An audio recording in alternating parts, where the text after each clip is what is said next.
Hi, எல்லோருக்கும் வணக்கம். Bigg Boss season 7 Tamil. So இந்த வீடியோவில் நம்ம லைவ் டேட்டில் நடந்த விஷயங்கள் பற்றி டிஸ்கஸ் பண்ண போகிறோம். ஸோ லைவில் வந்து 2 பேர் உள்ளே வந்திருக்காங்க. நல்லா வந்து பார்த்தீங்கன்னா கோமாளி வேஷம் போட்டு சும்மா வேறு லெவலில் குதிச்ச பூர்ணிமாவாக இருக்கட்டும், அடுத்து ஜோவிகா வனிதாவுடைய ப்ரிப்பரேஷன்ஸில் நல்லா வந்து ப்ரிப்பேர் ஆகி வந்திருக்காங்க அப்படிங்கிறது பார்க்க முடியுது. அதுக்கு முன்னாடி கானா பாலா வந்தார், அதை நம்ம ஏற்கனவே பேசிட்டோம். ஸோ இப்போ இவங்க 2 பேர் என்ன இம்பாக்ட் இந்த கேமுக்கு வந்து கிரியேட் பண்ண போகிறாங்க அப்படிங்கிறத பற்றி பார்க்க போகிறோம். ஸோ வீடியோக்குள்ளே போகிறதுக்கு முன்னாடி நம்ம சேனல் நீங்கள் புதுசாக இருந்தால் கண்டிப்பாக சப்ஸ்கிரைப் பண்ணிக்கோங்க, வீடியோ மறக்காமல் லைக் பண்ணிக்கோங்க. இப்போ நம்ம வீடியோக்குள்ளே போகலாம். ஸோ பூர்ணிமா உள்ளே வந்துட்டு விஷ்ணு கிட்ட வந்து ஜாலியாக வலிகிறதும் ஐஸ்கிரீம் ஊட்டி விடுறதும் அவங்க சாப்பிட்றதும் வேற மாதிரி இருந்துச்சு அப்படிங்கிறது தான். அடுத்து மாயா கிட்ட வந்து ஓப்பனாக சொல்லிட்டாங்க, இந்த மாதிரி வந்து வெளியே உனக்கு ஹேட்டர்ஸும் இருக்காங்க சப்போர்ட்டர்ஸும் இருக்காங்க அப்படின்ற மாதிரி. அட்லீஸ்ட் அதையா சொன்னீங்களே, இல்லை வெளியே வந்துட்டு உங்களுக்கு பறக்குது, உங்கள் கேரக்டர் செமையாக இருக்குது அப்படின்ற மாதிரி அனன்யா அக்ஷயா மாதிரி உருட்டாமல் ஓப்பனாக ஃபேக்ட் வந்து உடச்சி பேசிட்டீங்க. ஸோ அது ரொம்ப ரொம்ப பிடிச்சிருந்துச்சு ஆக்சுவலாக. That is good. Okay, so இது ஒரு பக்கம் இருக்கட்டும். இன்னொரு பக்கம் வந்து பார்த்தீங்க அப்படின்னா வேறு லெவலில் விகடன்லேருந்து ஒரு சோர்ஸ் வந்திருக்கு. ஸோ அர்ச்சனா முதலிடத்தில், 2ஆம் இடத்தில் மணி அப்படின்ற மாதிரி ஆர்டிக்கலில் போட்டிருக்காங்க. பட் இது வந்து உண்மையானு கேட்டிங்கன்னா எனக்கு எப்பயுமே விகடன் சோர்ஸ் மேலே ஒரு நம்பிக்கை இருக்குது. ஓரளவுக்கு வந்து அவங்க முன்னாடியிலேருந்து ப்ரெடிக்ட் பண்ணுவாங்க. ஓகேங்களா? ஸோ இப்போதைக்கு க்ளீனாக தெரியுது அர்ச்சனா தான் லீடிங்கில் இருக்காங்க அப்படின்னு சொல்லிட்டு. ஸோ அர்ச்சனா ஃபேன்ஸ் உங்களுக்கு ஒரு குட் நியூஸ் அப்படிங்கிறத தெரிவிச்சுக்கிறேன். அடுத்து யோவிகா உள்ளே வந்தாங்களா, வந்தோடனே அர்ச்சனா வந்து ஹாய் அப்படின்றாங்க. ஹாய் அப்படின்னு போயிட்டாங்க, அவ்வளோதான், வேகமாக. ஸோ அங்கேயே வந்து அர்ச்சனா அடிக்கிறாங்க. ஸோ அவங்க அம்மாவோடைய ஸ்கிரிப்ட் அப்படியே ரெடி பண்ணி எடுத்துகிட்டு வந்துட்டாங்க. ஸோ பூர்ணிமா கூட இது கொஞ்சம் தேவையில்ல போல் தெரியுது. உள்ளே வந்தோடனே விஷ்ணு, தினேஷ் மற்றும் நம்ம இவர் மணியை கூப்பிட்டு வச்சு அப்படியே பயங்கரமாக கேன் வாஷ் பண்ணுறாங்க. நீங்கள் ஒன்று கண்டுபிடிச்சிட்டிங்க தெரியுமா அப்படின்றாங்க. என்னது பிஆர் இருக்குது அப்படிங்கிறத ஓப்பனாக சொல்லாமல் மார்னிங் ஆக்டிவிட்டியில் ஒன்று வச்சாங்கல்ல அதுதான் அப்படின்ட்டாங்க. ஏன்டா பிக் பாஸ் சோத்தை திங்கிறியா இல்லை என்ன திங்கிற அப்படின்ற மாதிரி நம்ம கேட்க தோணுது. இல்லை இவ்வளோ நேரம் எச்சரிக்கணும்ல பிக் பாஸ், ஏன் வந்து எச்சரிக்கலை?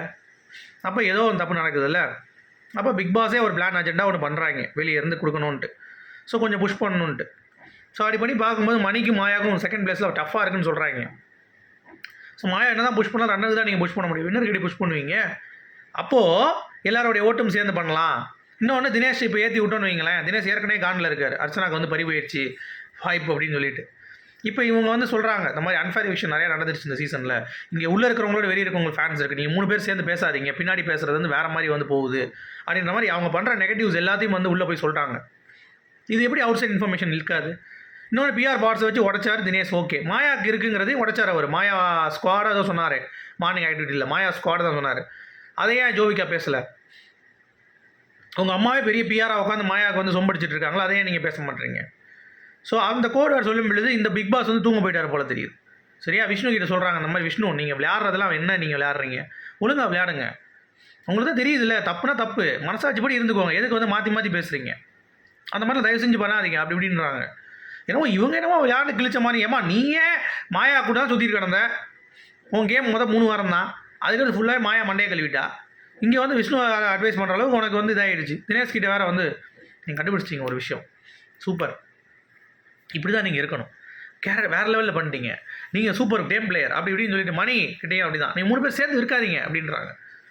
இதெல்லாம் பார்த்து அர்ச்சனாவும் கோல் சுரேஷும் அட போங்கடா டேய், நாங்களே இங்கே வந்து லாஸ்ட் அன்னைக்கு வந்திருக்கோம், இன்னும் 3 நாள் தான் இருக்குது, இன்னமும் வந்து பார்த்தீங்கன்னா இவங்க வந்துட்டு அம்மாட்ட கக்கிட்டு இருக்காங்க. ஏன்னா ஜோவிகா அவர் மாதிரி பண்ணிட்டாங்கல்ல, அதை கூசுலே சொல்லிட்டு இருக்காரு.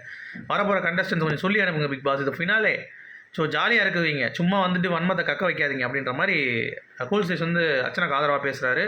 பட் அப்படி தான் நடக்குது. இப்போ ஜோவிகா யாரும் கொழுதி போட்டாங்களா, அன்ஃபேர் எவிக்ஷன்ஸ் நிறையா நடந்துருச்சான், ஆச்சு ஊச்சுன்றாங்களா, இப்போ எல்லாம் பார்த்துட்டாங்க இவங்க. பார்த்துட்டு ரைட்டு அப்போ இப்படி தான் போகுது. அது வேறு 2 பேரும் அடிச்சுக்கிறாங்க வேறு, விஷ்ணுவும் தினேஷும். ஓகே நம்ம சொன்னது ரீச் ஆகிருக்கு, அப்போ ரிசல்ட் மாறுமா, வெயிட் பண்ணி பார்ப்போம் அப்படின்ற மாதிரிலாம் வந்து சொல்கிறாங்க. பட் பீப்புள் ஓட் படி விகடனில் இப்படி தான் இருக்குது அப்படிங்கிறது தான். ஏன்னா மக்களோட ஓட்டு தான் கடைசி எடுப்பாங்க அப்படிங்கிறது பிக் பாஸ். ஸோ என்ன பண்ண போகிறாங்க, அர்ச்சனா வின் பண்ண போகிற வைக்க போகிறாங்களா, இல்லை சேனல் டிசிஷன் படி மாயா வின் பண்ண வைக்கிறாங்களா அப்படிங்கிறது பொறுத்து இருந்து பார்ப்போம். ஆனால் ஜோவிகா வந்த வேலையை சிறப்பாக செய்கிறார் அப்படின்னு சொல்லிட்டு இந்த வீடியோ நான் முடிக்கிறேன். Good bye.